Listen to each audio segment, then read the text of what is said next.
Hi, I'm Bob Moncur and you're watching Newcastle Fans TV.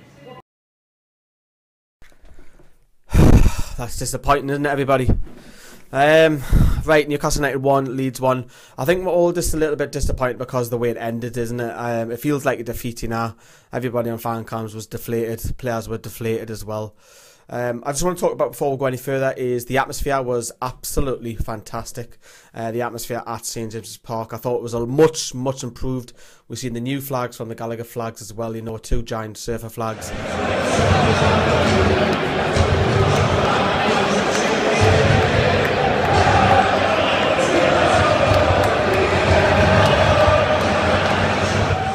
Let's begin with the lineups then. Let's have a look at Leeds, the away side first of all. So I got 10 out of 11 correct.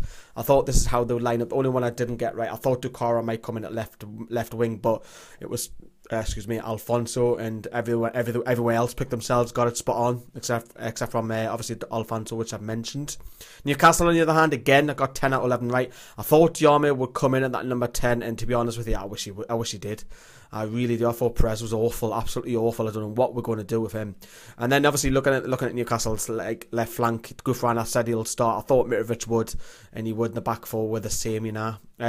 So let's talk about the game then. So obviously Leeds come out a little bit flying. They hit the woodwork quite early on, and I was a little bit unsure if it went under the line or not, because my angle's a little bit, you can't see. And obviously Darlow did that wonder save, and slowly Newcastle come out. You know, the first 20 minutes was 50-50, I would say. The first 25 minutes, Newcastle had a couple of shots. Perez and Mbemba free header.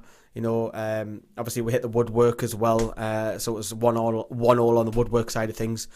Going into half time, I would have to say Newcastle just shaded. It wasn't by much, you know. Coming out in the second half, Newcastle was so much better. Rob Green had a fantastic game, you know, and I have to say Pontus Jansson did as well. We pointed him out in the preview that he will have he has made EFL Team of the Year for a reason. We mentioned that Rob Green will be busy. We mentioned Chris Wood, he went on a score, you know, so we predicted all of this in the preview. We battered them. But inside, I just want to point something out. Inside the ground, we didn't see the Chancellor Mbemba being chucked down on the floor by Aylan. I've seen it back on Sky Sports. I've only been in about 20 minutes. Obviously, I recorded it, came back in, had a look at right at the end what everybody was saying. It's a blatant penalty. How the referee hasn't seen it. Rafa on Sky Sports was not happy. He was just saying a lot of things about the referee, but he's being clever how he says it, because he didn't want to get fined, or he didn't want to have a touchline ban. So ended up obviously having a lot of chances, you know, and Rob Green, even he nearly kept out Lascelles' header, which was fantastic. The only thing that I'm happy about today, I put a couple of quid on Jamal Lascelles being first goal scorer, which paid off nicely, so that'll pay for me night out down south later on Saturday night. But 1-0 up, and it was still Newcastle. Newcastle was still going, was still creating chances, you know. And then I thought earlier on slightly, I thought Mitrovic, when he flicked it over, was going to score, and Jansson clears. And then as the game grew on, you know, even the last 15 minutes, Newcastle started to slightly drop off. It wasn't dramatic. A few changes by Leeds, and Newcastle was probably stopped the rhythm of the game, you know. But Jamal Lascelles and Chancellor Mbemba, have to point, they had a fantastic game up until the goal. Really promising, the outstanding display from the two of them.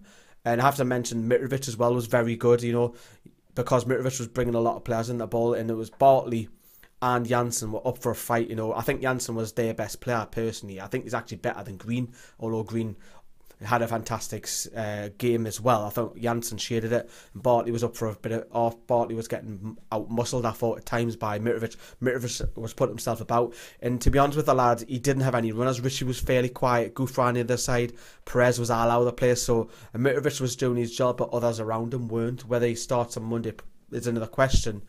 But, you know, the goal in the final minute, I mean, I'm going to talk you through it. Have a look at this.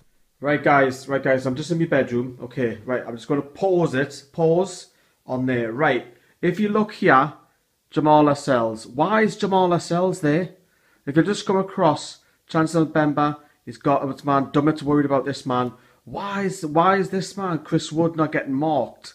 And when the cross comes in, as you see, it's a goal. So for me, it's Jamal Lascelles, our captain again. I don't know what it is. It's just I'm just puzzled by it. I don't understand why all these errors that are coming in from him. I don't want to be too critical because I wasn't a fan of Lascelles last season under McLaren either. I know that's McLaren and all that, but I just think he's got so much more to improve on. And I think he's, personally for me, I think he's third or fourth best centre-back at the club, and I think there's others ahead of him who can play then. The likes of Guerrero and Ibrahimovic next season.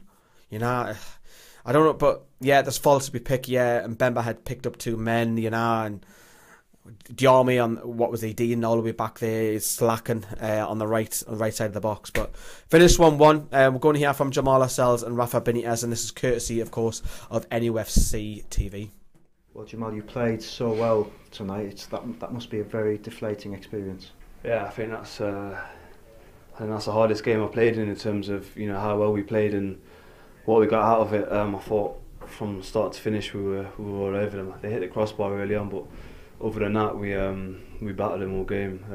They didn't really have a kick in. We defended well. We had so many opportunities that we could have just seen them off, but it was one of them games where we didn't score, and obviously at the end, you know, we got to learn how to manage games better. Rafa, what's your emotions after that one? I'm really upset because we played a very, very good game with a lot of energy, passion, good play, chances, a lot of good things, and decisions that I don't understand. And then we made a mistake at the end and we paid for that. So it's unbelievable that you can see every week a situation like that. So difficult to explain, difficult to understand, and we are paying for that. So that's what those guys thought of it. Yeah, everyone's disappointed. I'm disappointed. It feels like a defeat. It keeps Leeds playoffs promotions going as well. Good luck to Leeds in the playoffs. Yes, there was a bit of carry on outside the ground with the kids. When I say kids, all the teenagers, both set of fans, just idiots really. But yeah, I mean, we'll have a look at the league table. It's disappointing because obviously Brighton won through knockouts brace, 4 points clear with 4 games left. It's going to be tough to win the title, but I have been saying for a couple of weeks now, let's just get up first. Worry about Brighton later. It is looking a little bit more difficult. Huddersfield have narrowed the gap down to 8 points. They've got a game in hand. Let's just say they win that game in hand. I know that's a big if. That's 5 points. That's still a 2-game gap. Newcastle need 6 points really, and they'll go up for me. Probably not even that if Huddersfield do slip up. Yes, it's disappointing. On the positive, Newcastle played so much better at home. It's just the rub of the green, no pun intended. But we'll move on. We've got Ipswich on Monday. There'll be some changes. Obviously, games come with 2 games within 3 days. Let us know what you think. Is the title gone? I want you to answer that. And how many more points do we need? Because we are scraping this league now. I just want to get out of this league. God, I sound so depressed every other day. Let us know what you think. Thanks for watching. Bye-bye.